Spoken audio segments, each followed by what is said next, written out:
Bismillahir Rahmanir Rahim. Welcome again to Derma Immunology. I'm Naglaa Elmongy, Professor of Dermatology, Cairo University. Our video today will be about factors behind female sex bias in hidradenitis suppurativa.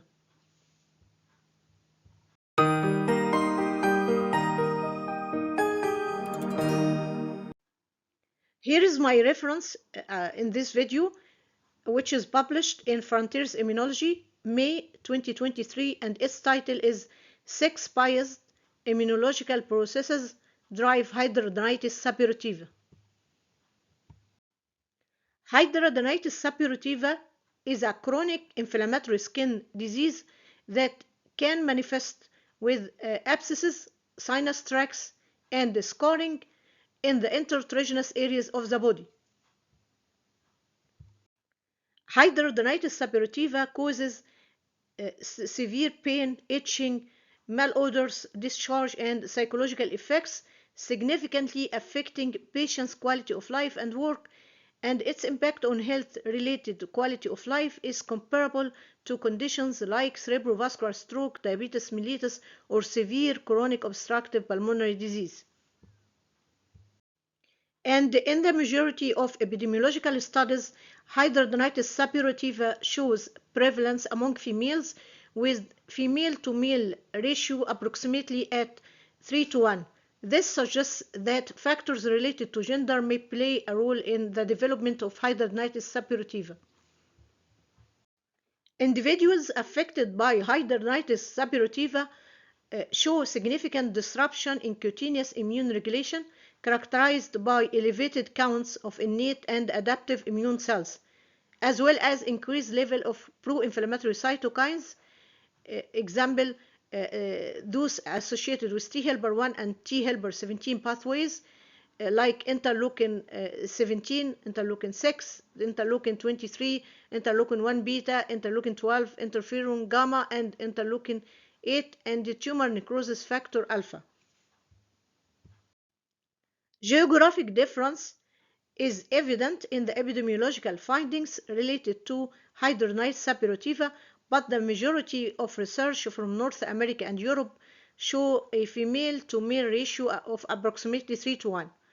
This gender imbalance in favor of females is similar to other several autoimmune disorders, including Sjogren's syndrome, systemic sclerosis, systemic lupus erythematosus, all of which show a marked predilection for females. And while hidradenitis suppurativa is primarily considered to have an autoinflammatory rather than autoimmune nature, similar mechanisms could potentially contribute to the observed female predominance in hidradenitis suppurativa.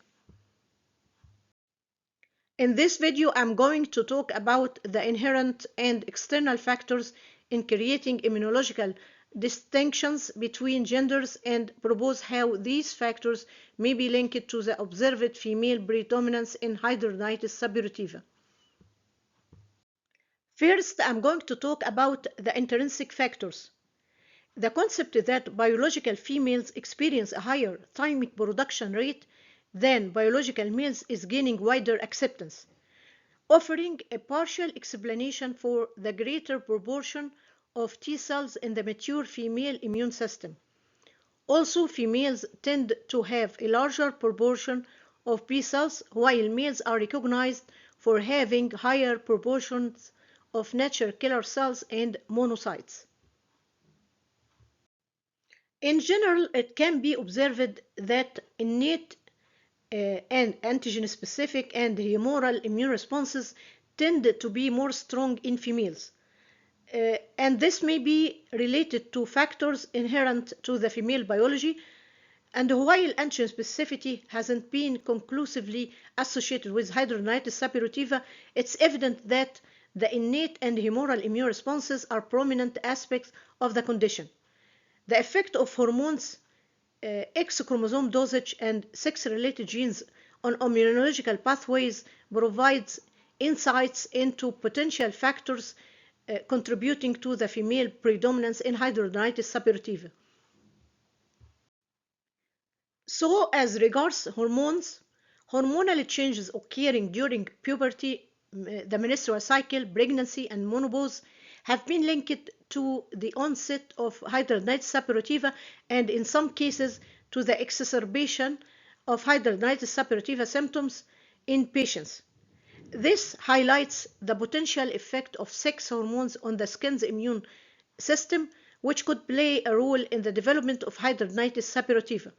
Hormones exert their control over immune cell activity through both nuclear and non-nuclear receptors. Research conducted with animal models has found that females tend to show a stronger T helper 1 adaptive immune response, and also CD4 positive T cells from females in their naive state show higher rates of proliferation and secrete elevated levels of interferon gamma compared to male T cells.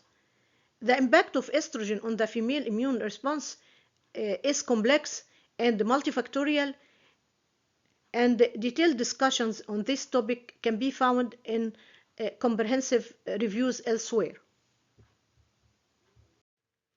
Estrogen as a hormone amplifies the proliferation and survival of lymphoid cells while also increasing the expression of cytokines, particularly interferon gamma. Estrogen at specific concentrations can induce the secretion of interferon gamma and foster a T helper 1 immune response. Consequently, the heightened levels of interferon gamma detected in female hidradenitis suppurativa patients may be attributed, at least in part, to the impact of estrogen signaling, primarily in lymphoid cells such as T cells and natural killer cells. Also, multiple studies have linked hidradenitis suppurativa with conditions like acne, hirsutism, and polycystic ovarian syndrome, suggesting a potential involvement of androgens in the disease. Additionally, recent case reports have documented the onset of new hidradenitis suppurativa symptoms or exacerbation of existing one in gender dysphoric patients receiving supplemental testosterone therapy. In hidradenitis suppurativa affected skin, there are increased proportions of keratinocytes that express androgen receptors compared to healthy skin, and studies have revealed an enrichment of androgen receptors regulated genes in the skin affected by hidradenitis suppurativa. While androgens are typically considered to have immunosuppressive effects, one potential mechanism contributing to inflammation in hidradenitis suppurativa involves the ability of androgens to enhance T helper 17 responses, leading to heightened interleukin 17 production. Certain patients have reported clinical improvement with anti-androgenic treatment, including medications like spironolactone, finasteride, and anti-androgenic progesterone. And although estrogens and androgens may have contrasting role in developmental processes such as sex determination and puberty, it's apparent that their impact on the immune response is likely a result of their combined interactions and relative alterations in concentrations, ultimately leading to immune disruptions. Sex hormones also exert effects on the innate immune responses in the skin, including the activation of the inflammasome node-like receptor P3, which plays a vital role in recognizing damage-associated molecular patterns, or DAMPs, and pathogen-associated molecular patterns, PAMPs. The node-like receptor P3 inflammasome triggers the activation of caspase-1, leading to the maturation of interleukin-1 beta and interleukin-18 from their pro-peptide forms. These molecules have wide-ranging effects on subsequent immune activity, including the upregulation of chemokines and other inflammatory cytokines like interleukin-6 and tumor necrosis factor alpha. In some non-cutaneous conditions, there have been indications that androgens might directly trigger the activation of the inflammasome node-like receptor P3. This finding provides an interesting explanation for the exacerbated symptoms of hidradenitis suppurativa observed in transgender men taking supplementary androgens. Also, activating mutations in the MEFV gene responsible for encoding the pyrene protein in the pyrene inflammasome have been detected in patients with certain syndromic forms of hidradenitis suppurativa. So in that syndrome, hidradenitis suppurativa involves additional symptoms such as osteoarticular manifestations. Multiple studies have observed heightened levels of interleukin-1 beta and increased node-like receptor P3 expression in the skin lesions of hidradenitis suppurativa patients. Also, hidradenitis suppurativa lesions show characteristics indicating of inflammasome activity, including elevated caspase-1 activity. This suggests that the node-like receptor P3 inflammasome could be involved in hidradenitis suppurativa, and the effect of sex hormones on the node-like receptor P3 activation may contribute to sex-related differences in this condition. Currently, the specific functions of various hormones in hidradenitis suppurativa pathophysiology remain unclear. Future research aimed at understanding the impact of sex hormones on inflammasome activation or immune cell activity in hidradenitis suppurativa patients may help establish a mechanistic connection between hormones and the puzzle of hidradenitis suppurativa pathophysiology. Another contributing factor to the female sex bias in autoimmune disorders is X chromosome dosage.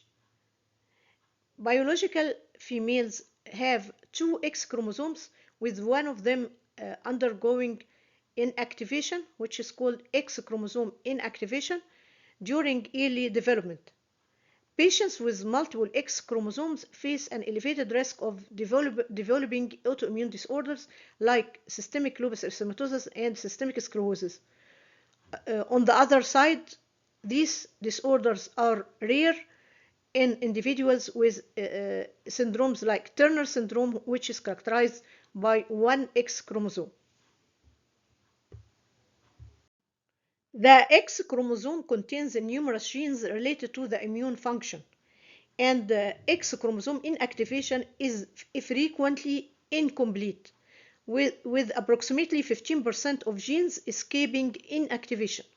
Among these genes are the toll-like receptor 7 and toll-like receptor 8, which serve as pattern recognition receptors, primarily responsible for detecting single-stranded RNA in endosomes. Toll-like receptor 7 and 8 activation leads to the production of inflammatory cytokines such as interleukin 12, interleukin 18, and interleukin 27, tumor necrosis factor alpha, and type 1 interferons. Elevated toll-like receptor expression could potentially play a role in the female predominance seen in systemic lupus erythematosus, systemic sclerosis, by triggering a type 1 interferon response. Likewise, incomplete X chromosome inactivation and irregular X chromosome dosage may contribute to the persistent inflammation seen in hidradenitis suppurativa. X chromosome inactivation is carried out by mechanisms that include DNA methylation and histone modifications in immune cells. And if you remember my previous video about epigenetic mechanisms, that methylation of DNA will result in shutting off gene expression, while hypomethylation will result in working genes. This process is trying to ensure that we have an optimum X chromosome dose that is working. For example, in T cells, female-specific hypomethylation of the CD40 ligand gene promoter will result in increased CD40 ligand gene expression, which is linked to systemic lupus erythematosus. CD40 ligand present on the surface of CD4 positive T cells interacts with CD40 on antigen presenting cells, triggering them to initiate a pro-inflammatory immune response. Comparable disruptions happen on hidradenitis suppurativa and impact the expression of sex-related genes that regulate immunity in individuals with hidradenitis suppurativa. There are other immune-related sex-biased genes that are not affected by hormones or located on the X chromosome, such as what's called VGLL3. VGLL3 is a transcription cofactor predominantly found in female skin, and it triggers a gene regulatory network that results in the increased expression of pro-inflammatory and interferon response genes. VGLL3 regulated genes in autoimmune disorders with female bias include B cell activating factor, which is upregulated and targeted in systemic lupus erythematosus therapy, matrix metalloproteinase 9 associated with systemic lupus erythematosus, systemic sclerosis, and Sjogren syndrome. Interleukin 17 linked to systemic lupus erythematosus and systemic sclerosis, and ICAM1 associated with systemic lupus erythematosus. It is possible that there are more sex-specific transcription factors or regulators of pro-inflammatory genes in auto-inflammatory pathways in hidradenitis suppurativa. Further research is needed to better understand the molecular mechanisms of sex-biased gene expression that are unrelated to hormones or sex chromosomes. Now I'm going to talk about extrinsic factors, and I will start with microbiome. Growing evidence points to the microbiome as a factor in sex-specific immunity. Research has revealed sex-related changes in the skin microbiome, possibly due to variations in hormone metabolism, sweat rates, and skin pH between genders. Differences in sebum production and moisture retention in the skin between genders likely play a role in the varying levels of Cutibacterium, which was known as Propionibacterium, on male and female skin. And it's important to note that the cutaneous microbiome is modified in hidradenitis suppurativa affected skin compared to healthy skin. In addition, differences in the immune system, as previously discussed, may affect how females react to alterations in the microbiome, potentially creating a feedback loop that further impacts the microbiome. While it is unclear whether sex-related changes in the skin microbiome play a role in hidradenitis suppurativa, disruptions in the skin microbiome, particularly in the context of female biased immune response, might contribute to T helper 1 and/or T helper 17 related inflammation. And it is just as antimicrobial peptides play a role in the development of acne, differences in skin microbes among hidradenitis suppurativa patients might affect the production of antimicrobial peptides by keratinocytes, potentially contributing to the persistent inflammation observed in hidradenitis suppurativa. Also, the gut microbiome plays a role in both innate and adaptive immunity, with documented sex-related differences. For example, changes in the gut microbiota have been linked to the development of Crohn's disease. Altered gut microbiomes have been also observed in other inflammatory skin conditions, such as psoriasis. Given the established connections between hidradenitis suppurativa, diet, obesity, and metabolic syndrome, it's reasonable to consider that the gut microbiome could impact the manifestation of the disease.